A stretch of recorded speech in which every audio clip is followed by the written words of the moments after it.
అనగనగా ఒక అడవిలో సింహరాజు మరియు మిగిలిన జంతువులకు పాఠాలు చెప్తూ ఉండేది.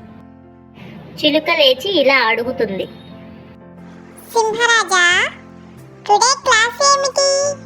దాని ఆవశ్యకత ఏమిటి? ప్రస్తుతం భూమి మీద ఉన్న సమస్యలలో క్లిష్టమైనది, భయంకరమైనది ఒకటి ఉంది.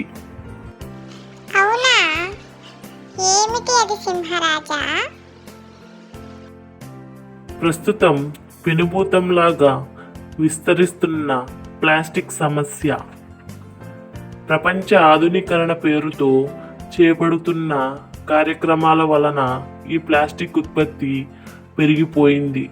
రోడ్లు, చెట్లు, చేమలు, నదులు, సరస్సులు, మన అడవుల దాకా విస్తరించింది. ఈ ప్లాస్టిక్ భూతము మట్టిలో కలిసిపోవడానికి వేల సంవత్సరాలు పడుతుంది. కాల్చినట్లయితే ఎయిర్ పొల్యూషన్ ఏర్పడుతుంది, పర్యావరణానికి హాని కలుగుతుంది. దీని వలన భూమి మీద ఉన్న జీవజాతికి మనుగడకు ఆటంకం ఏర్పడుతుంది. మన జంతు జాతికి కూడా ఈ సమస్యతో ఎదుర్కోవాల్సి వస్తుంది. అయ్యో,